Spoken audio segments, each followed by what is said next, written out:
Mushrooms are very adept at getting underneath. It enables people who come with big T trauma or even little t trauma, right? It helps people get underneath what is underlying. And in our modern conditioning is to numb and maintain and kind of hold trauma back and just be able to function and manage our trauma. Earth medicine practice really brings it forth so we can face it, metabolize it, move past it and beyond it. You're listening to Biohacking with Brittany. I'm Brittany Ford, holistic nutritionist, wellness expert, and mama. This podcast is your space to explore the science, strategies, and soul of optimizing your health through every stage of life. Let's get into it.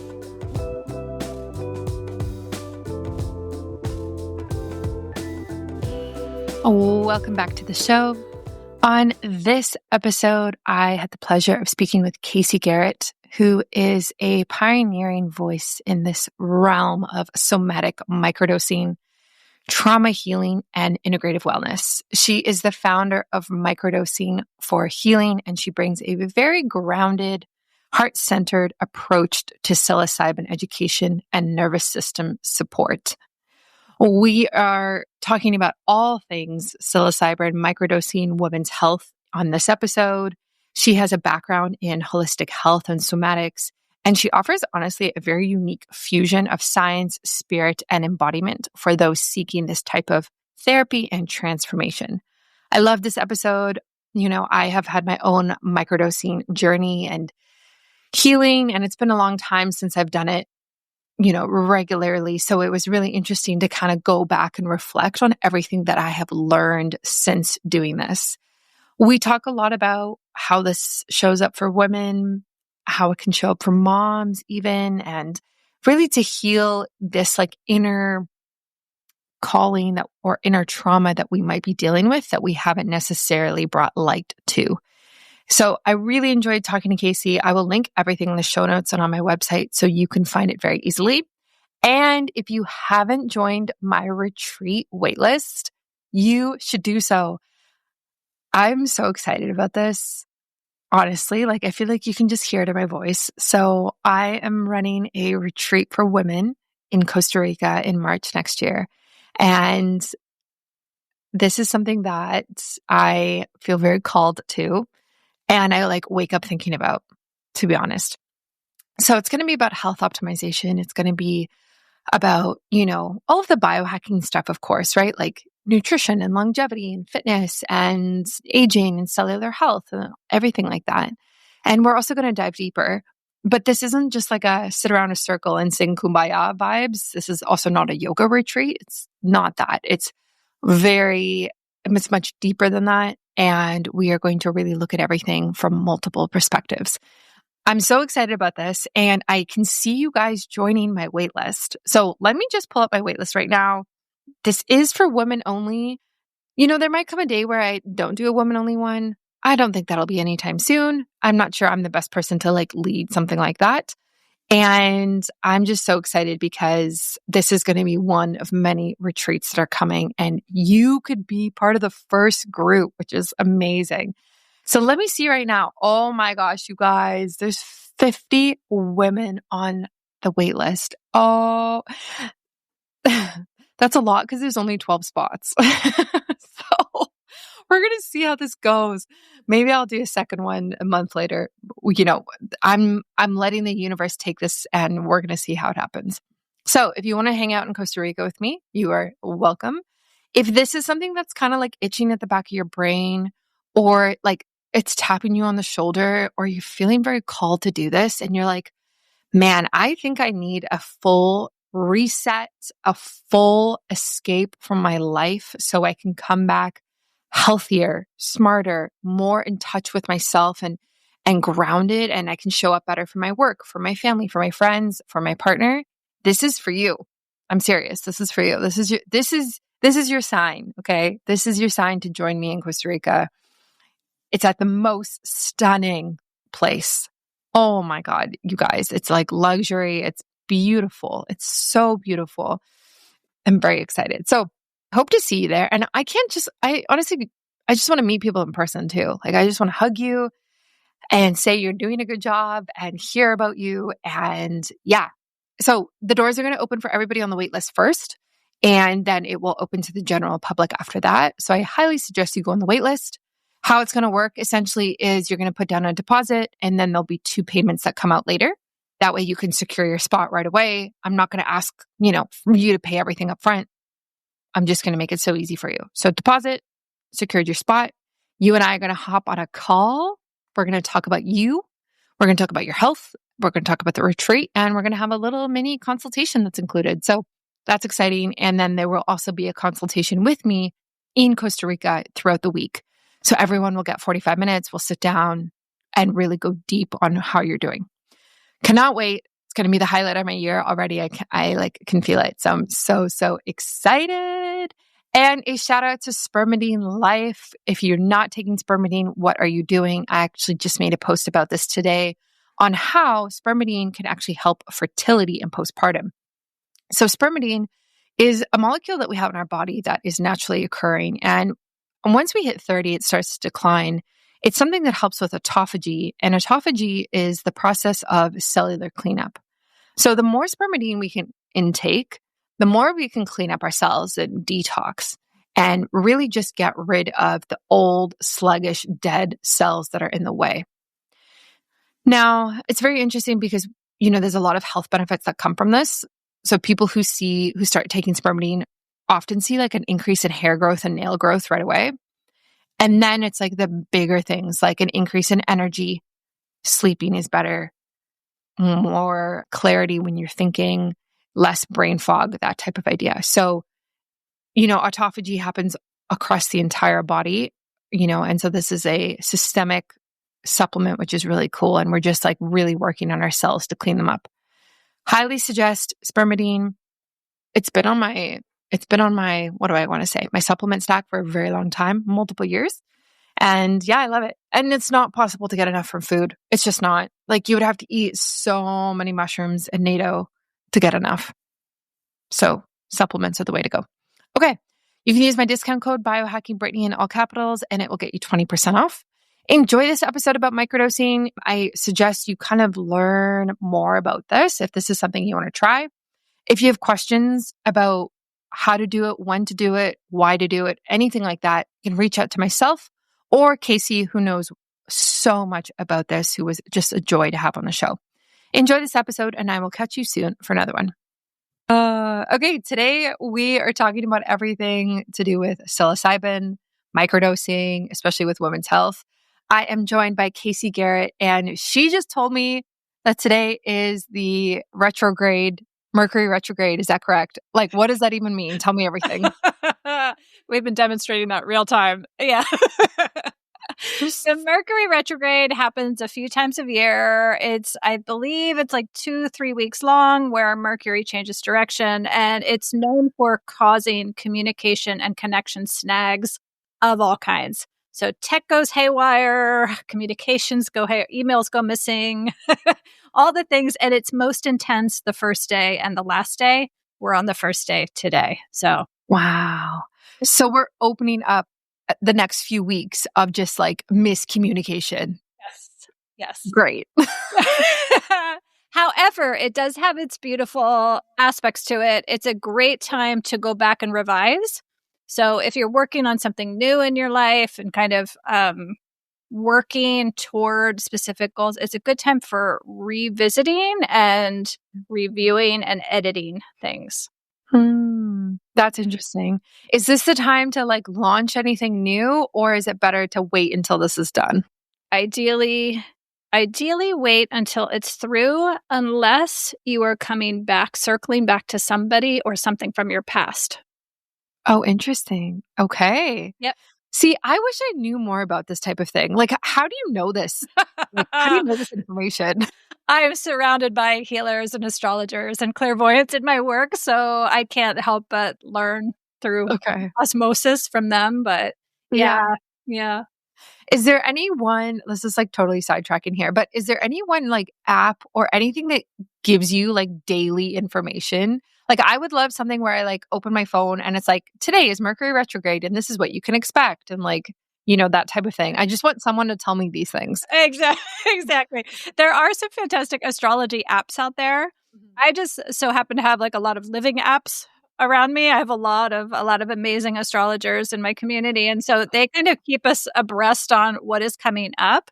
And especially when we're working with microdosing and earth medicines, it's very helpful to know, because especially when you're working on your health and healing and personal development, if you're trying so hard to do something that is forward momentum based, but you're kind of butting up against the collective energy is going backwards. Wow. It's good to know these things. And so we have a lot of astrologers to lend their insight to help people support them in their practices. I love that. I love that. And I just feel like it's when we can be more in tune with nature, like we can only benefit. Like our health, our business, everything we do can only benefit if we kind of like morph to kind of go with the flow of nature. Couldn't agree more. Yeah. I'm curious if you know anything about, like, I'm sure you do. I'm just thinking I'm planning a retreat for next year, and I actually planned it around the full moon. And it's a women's health retreat. And there was something that was like calling me to do that, because I just feel like the full moon is this like time for like exactly what I'm doing right now, like taking a big breath and just like release. Like, do you know anything about the moon phases and like how it relates to our bodies? I do. I love that you were doing that intuitively without knowing you were doing it, because women do that all the time. Women that I work with unknowingly plan things and schedule things. And it's not until after the fact, in hindsight, they're like, oh, I had no idea that was a new moon or full moon or waxing moon, right? But we are, especially women, are very, very much connected to the moon energy, the moon cycles, our whole period, our cycle, our menstrual cycles. So yeah, I actually had that experience when I first started doing my microdosing programs 5 years ago. The first few, I would just always pick a date out on the calendar, the start date. And it took me like 3 or 4 of them where I realized I was starting them all on the full moon, like the week of the full moon. And same thing, I was just doing that without knowing I was doing it. But now I always plan them to start the week of the full moon. Very cool. And have you just noticed a difference when you do that versus like the odd time that you haven't done that?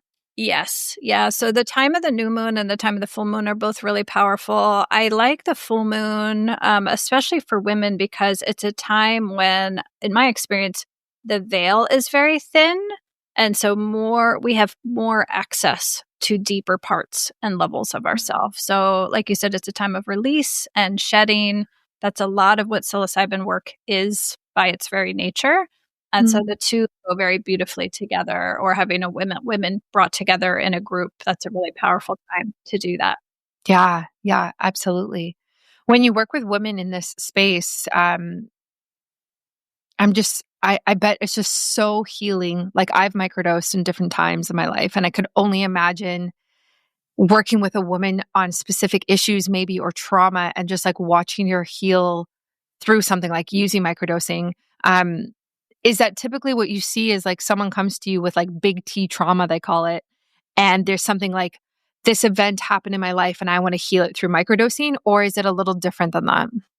It is very much that. I mean, everybody comes for their own intentions. We really embrace people. People come for physical health conditions, mental health conditions, spiritual development, personal, performance enhancement and optimization. I kind of welcome all of it. But really, especially when you're working with mushrooms, mushrooms are very adept at getting underneath. So it enables people who come with big T trauma or even little T trauma, right? It helps people get underneath what is underlying. It kind of flips on its head. Our modern conditioning is to numb and maintain and kind of hold trauma back and just be able to function and manage our trauma. Earth medicine practice really brings it forth so we can face it, metabolize it, move past it and beyond it. So when I work with a lot of women who have early childhood trauma, sometimes past life trauma, in their lineage, it helps people access things in their bodies that there's really no other modality. We can't talk our way to it. We can't think our way to it. We can't know our way through it. it goes beyond the mind, it goes beyond the verbal. And so it enables women to kind of tap into these deeper layers of ourselves. Yeah. Yeah.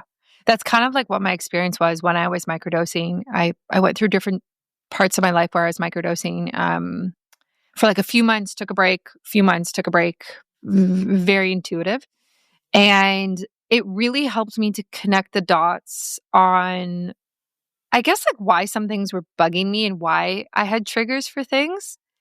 And then, but the interesting part is like, when you actually are microdosing and you're taking the psilocybin, it's not necessarily that the breakthroughs come in during that 4-hour window.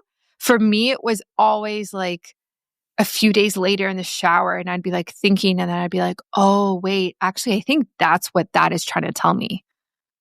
100%. That's Yeah. very perceptive. Yes. And that's one of the things when people are starting and they don't have that framing coming in, sometimes they're expecting to take a pill, feel something, take a pill, feel something. And it's not that way at all. It's so subtle, but so powerful. It's very feminine like that, like Yeah. in its energy. So it's very much soft power. And you grow in hindsight. And it is exactly what you said, where it's people just oftentimes something has to happen in life where you go look back and go, God, I handled that completely differently than I would have before. I reacted differently. I was able to see through it more deeply, have compassion for it more easily, take it less personally in a lot of cases. So, yeah. Yeah. Ever wish you could slow down aging at the cellular level? Well, turns out you can.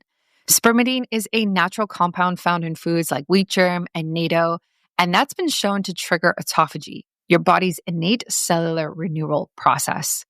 Think of it as like spring cleaning for your cells, supporting longevity, mitochondrial health, and even hormonal balance. I've been using Spermidine Life as part of my daily biohacking routine to support energy, skin health, and healthy aging from the inside out. It's the world's first clinically tested spermidine supplement made with pure, high-quality ingredients you can actually trust. Ready to upgrade your wellness and age with more vitality? Head to the link in my show notes or on my website and use my discount code BiohackingBrittany for a special discount. We love that, because you deserve to feel your best at every single age. Yeah, very similar to my experience. And also it really shed light for me on how far back the trauma or triggers actually went in my life, which I didn't really even think about or connect the dots or whatever you want to call it. Just from like things that happened in my childhood, nothing like too severe or anything. But when you kind of add up all these instances and then you realize like you're still triggered by whatever that one thing might be. And then you look back and you're like, oh, like when I was a kid, actually this happened. And maybe that was the root of it. Maybe that was the start of it. That's what surprised me a lot with microdosing. Yes, 100%. 100%. That so perfectly describes what I've seen. We've had this a lot recently where very obvious situations where someone had a childhood memory that they haven't thought about in decades. And you can see this memory comes back forth at the same time something traumatic happened in their life. And you can really see how a memory is wound together, like the trauma is wound together in the body along with that memory. And so they start microdosing and they'll have a dream out of the blue of this time in their life from 27 years ago. And they're like, it's so weird. I could see my sneakers. I could see the shorts I was wearing that day. I could see my 17-year-old body. And they realized that what they were metabolizing now, later, decades later, was the medicine was showing them the very root when the trauma happened and an opportunity to heal it, right? It's so different than any other, form of medication and healing we currently have. Oh, yeah. Oh, it's so different. It's so, so different. And it's honestly kind of hard to describe to people who've never done it as well. Because like I find even when I do microdose, like it definitely chills me out, calms me down. But like you're saying, like the true healing comes from like long-term repetitive use. And the realizations or breakthroughs or epiphanies that can even come when you're actually not taking the substance itself. And there's very few things in life, I think, that do that. Mm-hmm. Yes. Yeah. Yeah. What is your typical dosage that you like to do for microdosing? Oh, nice. Yeah. So I tend to work primarily with mushrooms. I'm kind of all mushrooms all the time, although our community and guides work with a lot of different microdosing medicines. Mm-hmm. With mushrooms, the standard microdose, I'd say, is around 100 milligrams in the US. That's what we'll hear most often. My community and clients tend to be on the creative side, the open side. A lot of times they've done a lot of work already. They have practiced a lot of different modalities. I work with a lot of artists and healers. And so people that are very, very open often can dose with a very low dose. So our community starts at 50 milligrams quite often. But it really can be, for those of you listening who are new to microdosing, it really can be anything from 50 milligrams to 300 milligrams is still in the microdosing range. Yeah. Yeah. I love that. One of the criticisms that I've heard of microdosing recently from somebody who, he is a Christian and he's super close to God and these different types of things. But he's in the health and wellness space as well. And he stopped microdosing or using any type of psychedelics because he felt like it was, how did he word it? Like almost like not inappropriate, but like because you can have like visions from it and technically like tap into like a spiritual realm that you might not have access to on a day-to-day basis. As a Christian, he felt like that was not okay anymore to like pretend to be in that realm. And it was such an interesting criticism of it because I think it's a great thing that we can tap into that because we don't get to. But from his religious perspective, it's like inappropriate and we shouldn't be messing with substances like that. So I'm so curious from your experience, like what you think about that type of criticism of it. I love this question. This is a juicy one. So, oh my gosh, there's so many facets to this, but some of my colleagues in the space have dedicated a lot of their career to exploring the psychedelic origins of Christianity. Oh, Yes. And so there is thought, and to some would say proof now, of a systematic suppression of psychedelic medicines being suppressed by the church since the time of early Christianity. And they're uncovering, the Vatican hit a lot, the church hit a lot over the years, showing the evidence of this from paintings to artifacts to practices to writings over the years, that the early Eucharist was psychedelic in nature. And early on, sacraments were used for spiritual use. Like in modern times, we think of psychedelics mostly for mental health, right? And treatment oriented. But in ancient culture, indigenous culture, they were for spiritual exploration and connection to God. And so in early Christianity, so some of my colleagues would say, the original sacrament allowed people to have a direct connection to their God. And that eliminates the need for a middleman, so to speak, a priest, a pastor, right? And so when the church came in around 300 BC, and removed women from the church, largely removed psychedelics from the church, suppressed both heavily. I have really seen people tap into a new experience of spirituality, a new experience of Christianity, or whatever their religion may be, with the accompaniment of psychedelics. So I see both sides. Yeah. yeah. That is so interesting. So rather than like, this is something that takes you away from God, this is actually a direct way to communicate with God. And it's very interesting that you're saying that it kind of removes the middleman. I've never thought about it from that perspective before. And I'm not surprised that this is something that has been suppressed,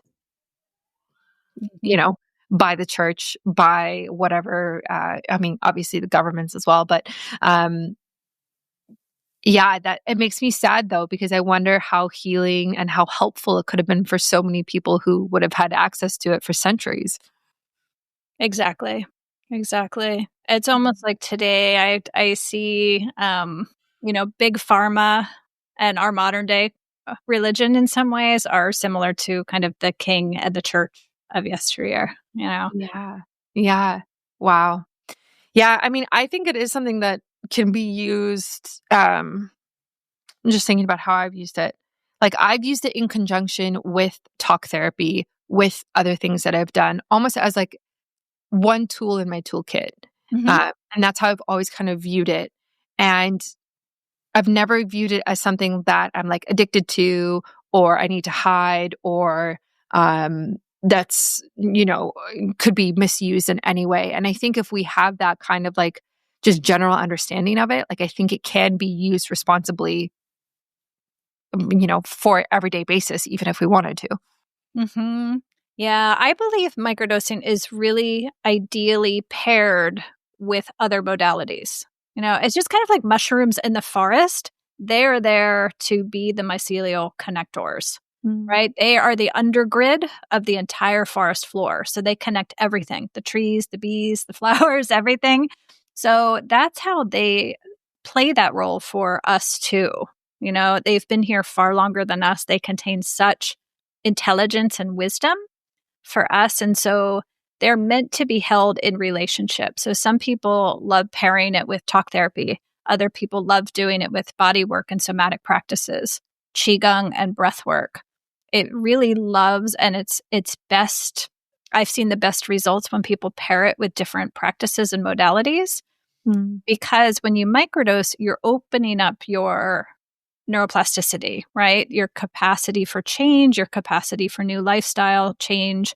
If you just microdose and you don't change anything, you're not really harnessing the power that's being gifted to you. And so when you have an intention, when you have a coach or guide or therapist to support you in moving in whatever growth or direction or healing you'd like to go, it's much more powerful. Yeah. Yep. You heal much quicker for sure. And those breakthroughs come faster and you're able to actually take action from them faster versus like, oh, just having this thought and then letting it go and not doing anything about it. Um, I'm curious if you have seen kind of a rise in the feminine, how do I word this? The feminine power, the feminine side of women coming out through microdosing. And what I mean by that is that I think we all kind of went through this like girl boss era of like hustle and, oh, you're busy and that's a good thing. And like, grind, grind, grind. And now I feel like we're moving towards this more softer, let's be in our feminine energy, which I love. And I think is much healthier for us. So do you see that as well with the women that you work with? 1000%. More, probably. Yes, very, very much so. And I see this where so many women, whatever their early childhood experience was, the conditioning or the traumatic experience, whatever it was, a lot of times we've been conditioned to be more in our masculine out of safety or responding against something that happened to us. Whether it's trying to achieve, trying to prove, trying to be more, trying to hide, a variety of things. But I watch people when they start microdosing step back into their own power and start to question, like, what if I lived my life from that place rather than reacting against? And that's much more of a feminine sourcing and presence and way of being, is like, let your external match your internal reality. Um, it's beautiful to witness, and just very naturally over time, I see women step into their femininity, step into their feminine power, and first energetically, first from their soul, but then it starts to change their outer life. They do just become less interested in um, being productive for productive sake, or achieving for performance, needing that that they used to need to feel worthy of things. They feel more of a self-empowerment, worthiness in themselves. They also feel freer to be in their feminine and well, they appear too.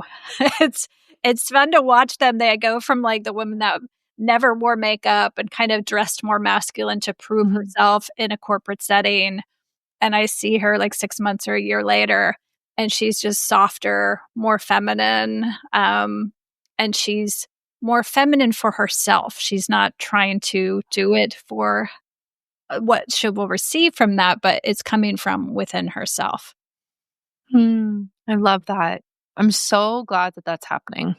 I'm so glad because I think, and you probably agree, but like I think society is built for the masculine. And even if we look at like our work week, it's like Monday to Friday, 9 to 5. There's so much restriction. And with women, I just find that we flow. And we actually do best when we flow and we're not set to these like certain be here, do this at this time type of thing. And after I've become a mom, this is like seriously been shown to me. Yes. Like, ready or not. Yes. yes. So, I go from breastfeeding to like hopping on a call to making cookies all within like a 2-hour span. And that's okay. And if I just let go and flow, there's no stress. But if I take the perspective of like, oh, wait, it's the afternoon. Okay, from this time, I'm going to do this to this. This is my checklist for today. Like just so like control. It's so stressful in my entire body. And I really had to learn to like not be like that. Yes. Yes. That's, I think, the power of women being in community and being women's circles and being women's groups, going to women's retreat is it gives permission and self-permission. It's really contagious. Like the most powerful thing is not just hearing, people say that that's possible, is actually being in the company of women that are just doing it and giving each other permission to be honest that we tick differently. Yeah, we're not wired for the productivity industrial culture of the Monday through Friday 9 to 5. We never were. We never were. We did it pretty valiantly, but we're at the end of that era now. We're stepping into a whole new era. So I think women are feeling that tug and that innate intuitive pull to shift how they live in response to that's just coming to a close. Yeah. Yeah. If a woman is listening to this and she's like, okay, this sounds great, but, I work a 9 to 5, I live in New York City, it's hustle bustle everywhere. Like, obviously microdosing is one way, but like, how can she step into that feminine energy on an actual practical level during the day? Fantastic question. So a lot of women I work with, and men too, think that they need to kind of step out of their present reality and identity to become this other thing, when really it's stepping into this other thing and bringing it into the reality you live within. A lot of people, when they start microdosing, they tap into, they're like, I think I want to do this work. Like, I feel really called to support people. And is that crazy? Like, I'm a management consultant now. Is that crazy that I want to go study astrology now? Or I want to go do these other things to be of service that are creative and productive and just kind of I'm passionate about. And they think they need to leave their regular life and go do and become this other thing. But really what I think evolution is calling upon us to do as people is to become those things and bring it into our reality. Like we need more spiritually attuned real estate agents. We need we need astrologers who are also lawyers, and can be like tough advocates for people. So I think we're embracing this permission to have this multiplicity in our identities that we didn't have. And so you can still be a boss in New York City, and run a killer company, and you can be a CEO, an executive, and be that person and play that leadership role in the world, but you'll do it from sourcing from a different place than you did before. Yeah. Yeah. I love that. So it's not necessarily that you have to change your whole life. Yeah. It's just about how you show up and the energy that you bring. And you can tell, right? Like you can tell when like a woman is in her her feminine or she's like in the masculine. And it's just very, there's just a lot there. And I think we've all been there. So there's no criticism there, but it's, at least for me, it's very easy to see like who stepped into it and who is like just hanging out and hanging by a thread, even in the masculine grind every single day.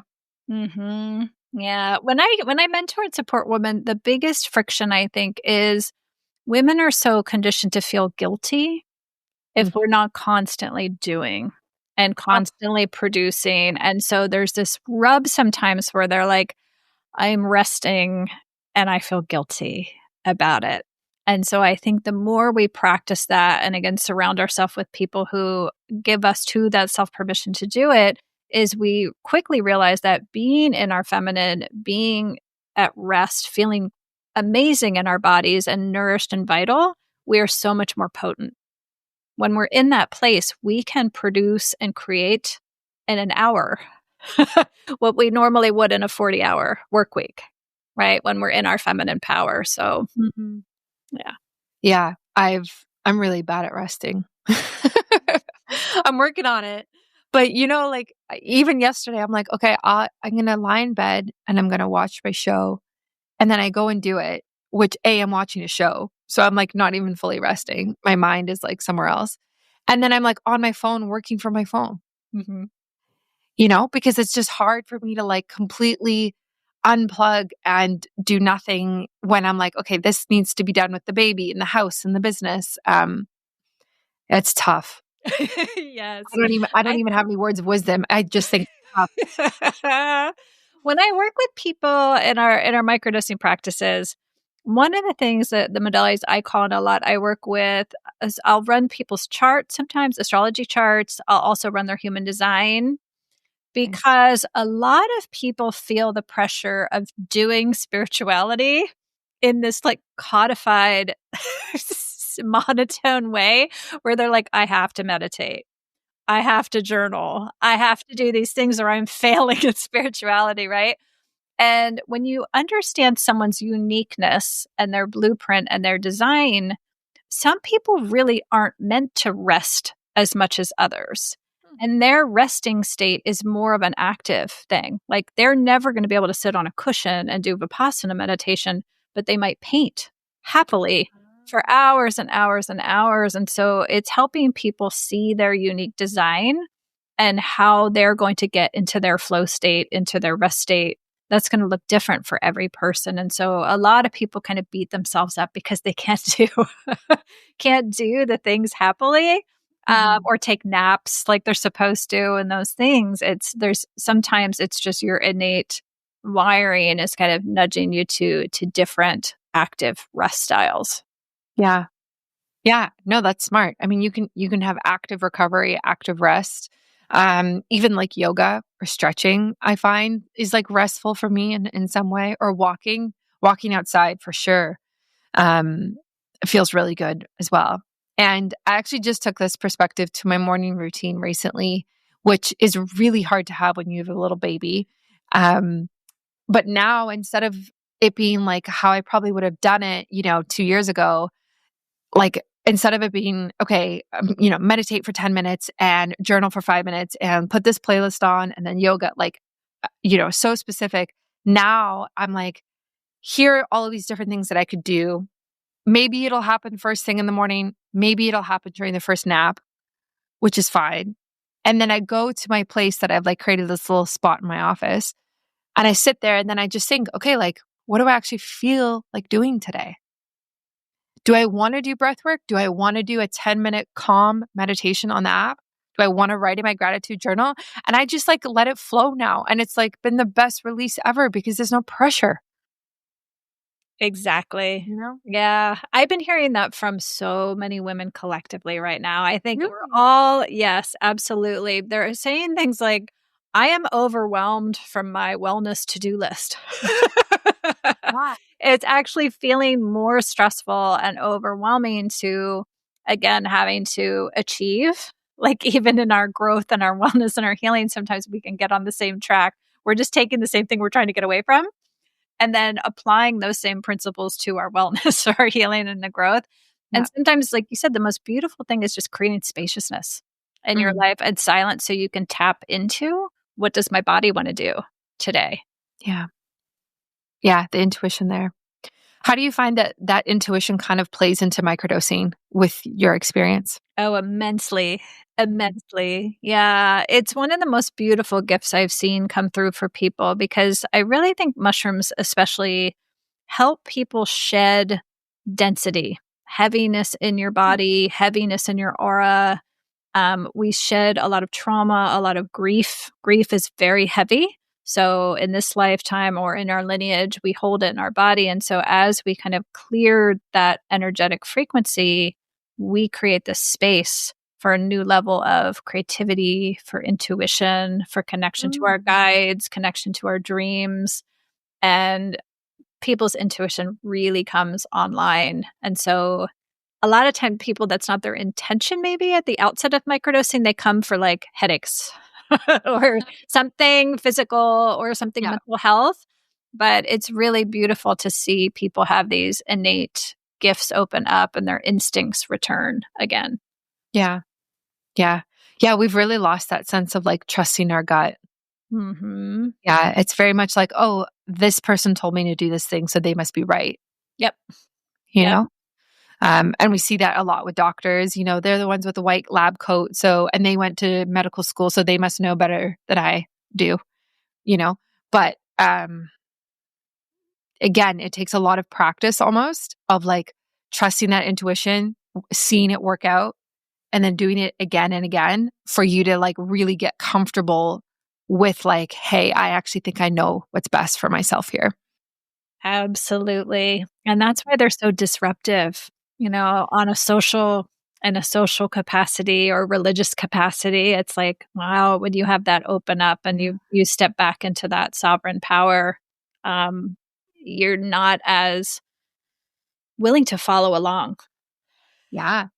Yeah. Cause why would you? Like, why would you follow the priest or the doctor when like you're like, oh, I'm good with myself. I trust myself. I don't need you to direct me to this certain area or help me make a decision. I think I can do it. Mm-hmm. Yeah, it's beautiful. One of the things I often share and see in our group work is oftentimes microdosing is so subtle. And people will start the first few weeks and they're like, I notice subtle things like I'm more productive, I'm getting more done, I'm clearer and sharper, my energy's better. But I haven't had a lot of big things happen. And then after a few months in hindsight, you can go, gosh, I haven't had any friction in my life. Like just the day-to-day stuff where like your timing is off and this drops in and this happens and this happens. And that's a sign and a clue like you're living from your intuition now. And you're knowing this now. You're not living mentally. Like you start making decisions less from your mind and just from a knowing place, which is so much faster. Like our intuition moves so much faster than our mind does. Oh. And so you don't decide things anymore. You just know and you move with. And with that, it's like everything just kind of drops into place and you don't have as much friction in your day-to-day life with people, with relationships, with timing. Yeah. Oh, I completely agree with that. Like when things feel hard, especially in my business, when things feel hard and I'm trying to launch something and nothing's working, now I take a step back. I'm like, wait, do I actually want to do this? Right. Like, is this like, why is this so difficult in the universe right now? You know, whereas like sometimes I launch something or whatever it might be, and it's so easy. I don't really even have to do anything. People say yes, clicks into place, great, done. And it just flows, you know? Mm-hmm. And it's so funny if I try to explain that to my husband, he's like, what are you talking about? Yeah. Do you think, and on that note, I was just thinking as you were speaking, why do you think that women have an easier time connecting to their intuition than men in general? Not everybody, but just kind of from what I've seen, that's kind of how I see it kind of play out. That's a beautiful question. I really think it's those of us who have incarnated as in the female body. We are vessels. We are channels. We're vessels. We are just naturally meant to be open. We carry wisdom, we carry medicine. And so, in a lot of ancient and indigenous cultures, only women held medicine. The men were there to protect the women and protect the medicine, but the women were the ones that conveyed, that were the oracles, that were the channels, that were the wisdom keepers. It passed through them because of our very open designs. That's why a woman's health is so different than a man's health, and why we've been so disserved by men leading. All of our medical system is based on the male body and the male energetic system. Our society is designed for that. And so women are really backing up on all fronts right now and going, we develop different illnesses and different diseases because of our different makeup and I think our openness of our bodies. Can you say more on that? Like in terms of the diseases that you think we develop based on how open we might be? Autoimmune, far and away the most. I meet very few women who don't have at least one autoimmune condition these days, and often very young women as early as their 20s now. It's very, very common. And also metabolic disorders, thyroid disorders. That too, I think it's from many, many things. But I think because we're so open, women carry trauma and pain and suffering throughout our lineage much differently than men carry things.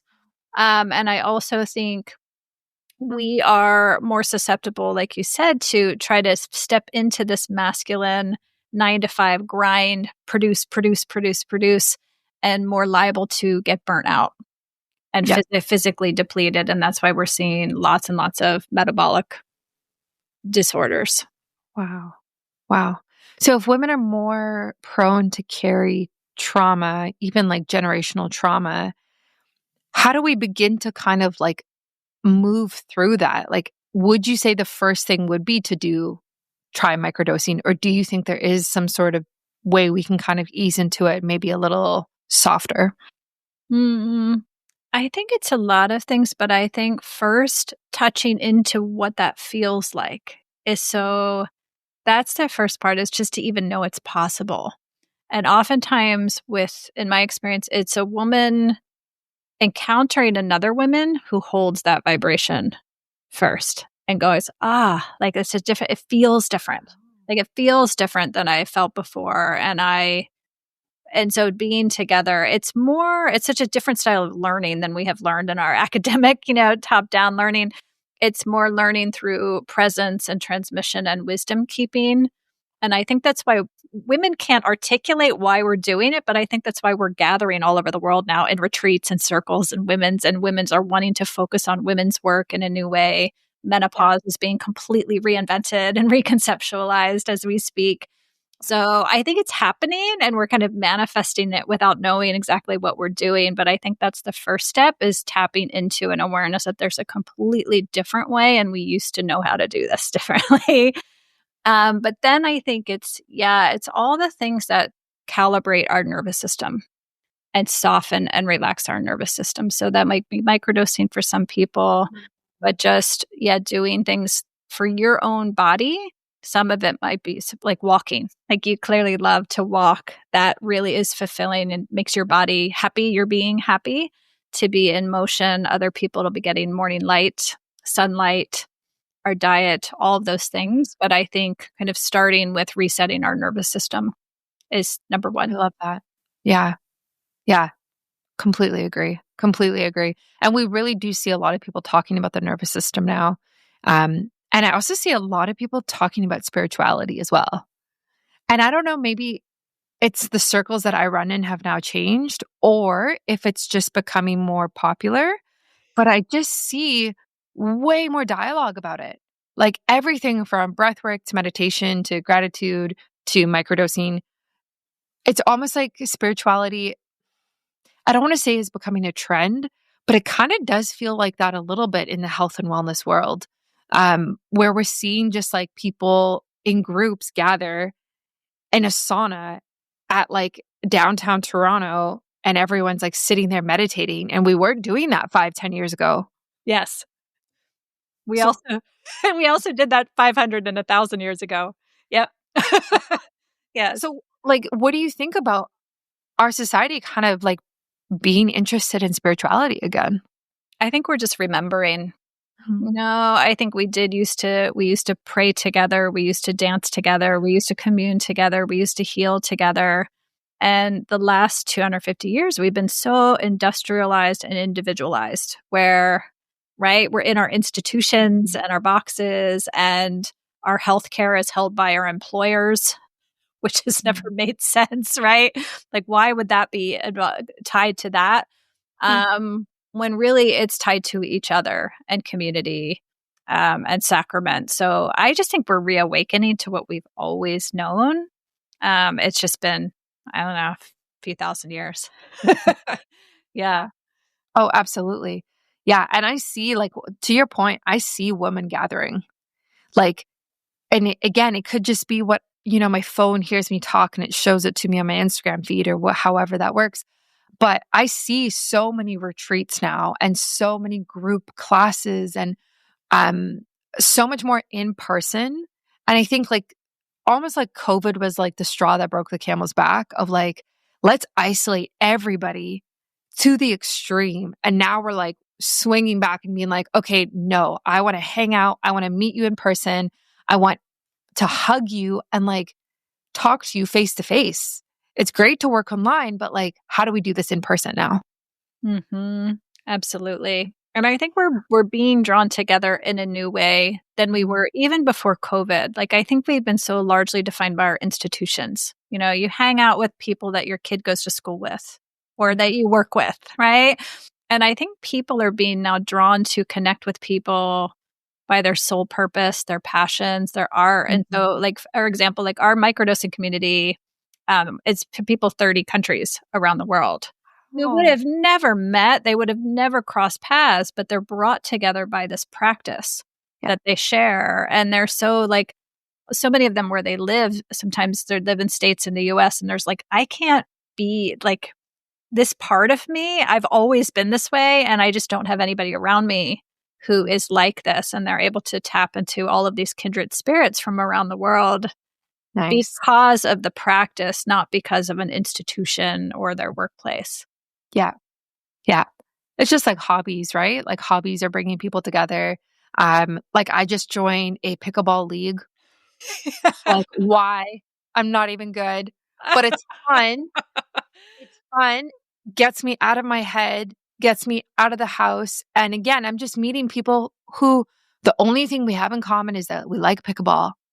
And it doesn't have to be serious, like it's a way to actually be in my feminine because I'm just having fun, relaxing, moving my body. It's outdoors, it's in the sun. And so I'm really happy that we're doing that now finally. It's like, yeah, let's hang out with people who we have the same interests with, not just like our coworkers. Yeah. And then you're able to build such a deeper relationship too. Versus like, oh yeah, let's just meet at the water cooler and ask how our day was. Yeah. If anyone wants to try your microdosing or one of your programs and work with you, and I also think you have a podcast too. I do. Right? Yeah. Where can they do that and how can they find you? Thank you. First of all, thank you everybody for listening and your curiosity. I'm so grateful to share on this subject. So yes, you can find us at microdosingforhealing.com. We have lots of different offerings at different access points. So we have a global community. That's a monthly membership if you want to dip your toes in, if you're curious, but you kind of just want to check it out more in a real world practice and see and meet other people doing it, what it looks like in the real world. Then we have immersion programs. I also have a professional training program for those who want to do this professionally for other people. Cool. And then I have a podcast, to bring in different voices from around the world who are holding medicines in different ways and different medicines from around the world. Yeah. I love that. And one final word, which is what I kind of ask everyone now at the end of the show. What do you want every woman listening to remember? That you possess infinite freedom within you. Oh, that's beautiful.